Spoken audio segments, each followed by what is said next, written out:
নমস্কার, আমি বন্দনা। আমার কিচেনে আপনাদের সবাইকে স্বাগত জানাই। আবারও এসে হাজির হয়েছি ঘরোয়া কিছু উপকরণ দিয়ে মাটন কষার একটি রেসিপি নিয়ে। দেখে নেওয়া যাক আজকের এই রেসিপিটি।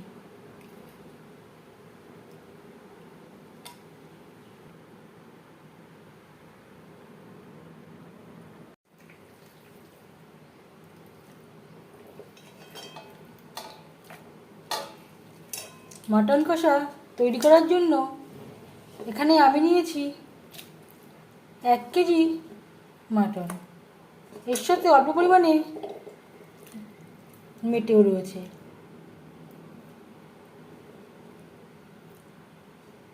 মাটন আমি পরিষ্কার করে ধুয়ে নিয়েছি।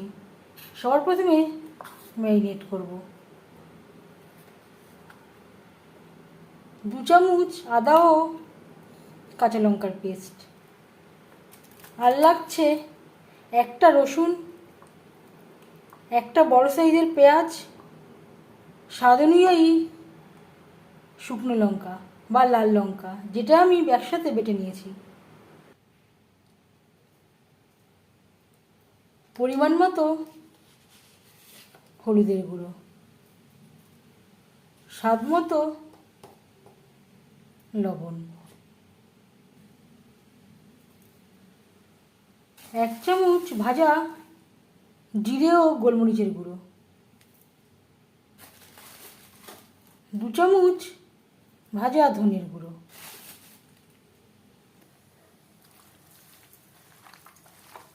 মশলার সব উপকরণ দিয়ে মাংস বেশ ভালো করে মেখে নেব।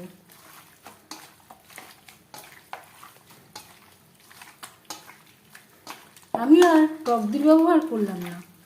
আপনারা চাইলে পরিমাণ মতো টক দইও ব্যবহার করতে পারেন।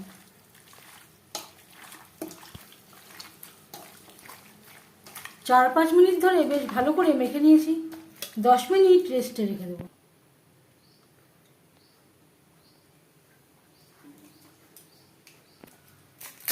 আমি রান্নাটা সরষের তেলে করছি। আপনারা চাইলে যেগুলো কুকিং অয়েলে করতে পারেন। সরষের তেল গরম করে নিয়েছি, দিয়ে দিলাম 1টা তেজপাতা। তেজপাতা 15-20 সেকেন্ড ভেজে নেওয়ার পর দিয়ে দেবো পেঁয়াজ কুচি আর টমেটো।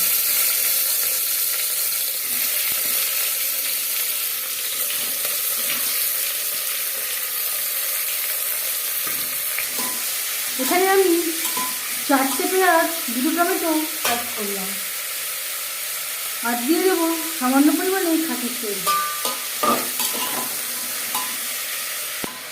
3-4 মিনিট নাড়াচাড়া করে নেওয়ার পর দিয়ে দেবো ম্যারিনেট করে রাখা মাটন। এখানে আমি 15 মিনিট মতো রেস্টে রেখে দিয়েছিলাম, আর দিয়ে দেবো বাকি মশলাটা।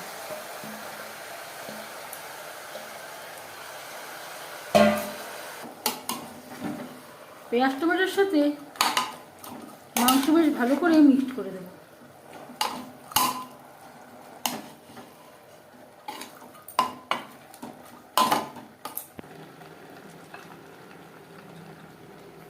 প্রথম 5-6 মিনিট রান্না করব হাই ফ্লেমে।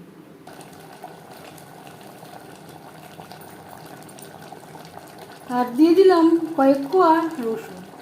কিছুটা আমি বেটে ব্যবহার করলাম, কিছুটা আমি গোটাই ব্যবহার করলাম।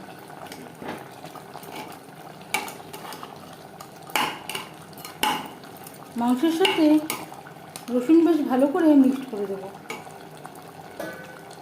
প্রায় 5 মিনিটের বেশি সময় হয়ে গেছে। গ্যাসের ফ্লেমটাকে লোতে করে দেবো। ঢাকনা চাপা দিয়ে আরও 4-5 মিনিট রান্না করব। এভাবে একটু কভার করে দেব। এখন আমি সিটি লাগাচ্ছি না। লো ফ্লেমে আরও 6-7 মিনিট রান্না করে নিয়েছি। গ্যাসের ফ্লেমটাকে হালকা করে দেব। দিয়ে দেবো মশলা ধোয়া জল।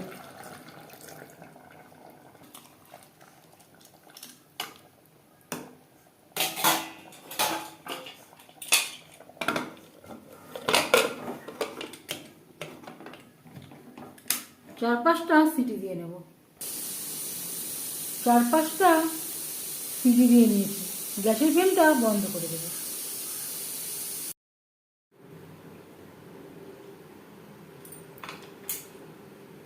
মাটন বেশ ভালো করে সুসিদ্ধ হয়ে গেছে।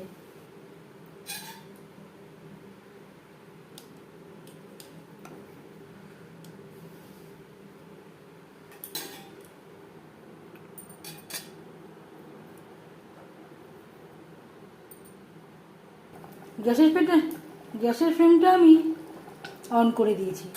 এই পর্যায়ে আপনারা চাইলে গরম জলও অ্যাড করতে পারেন যদি গ্রেভির পরিমাণটা বাড়াতে চান। তো আমি আর জল অ্যাড করছি না। দিয়ে দেব 1/2 চামচ গরম মশলা পাউডার।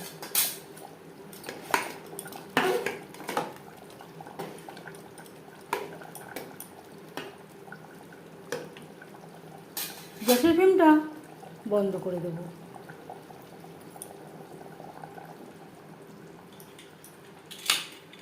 পাঁচ মিনিট ঢেকে স্ট্যান্ডিং টাইমে রাখবো। মটন কষা রেডি সার্ভ করার জন্য। এই রেসিপিটি কেমন লাগলো অবশ্যই জানাবেন কমেন্টের মাধ্যমে। যদি এই রেসিপিটি ভালো লেগে থাকে লাইক করবেন, শেয়ার করবেন, সাবস্ক্রাইব করবেন আমার চ্যানেলটিকে। বেল আইকনটা প্রেস করে দেবেন। যখন আমি নতুন ভিডিও আপলোড করব তার নোটিফিকেশান সবার আগে আপনার কাছে পৌঁছে যাবে। আপনারা সবাই অনেক অনেক ভালো থাকবেন। এই ভিডিওটি দেখার জন্য ধন্যবাদ।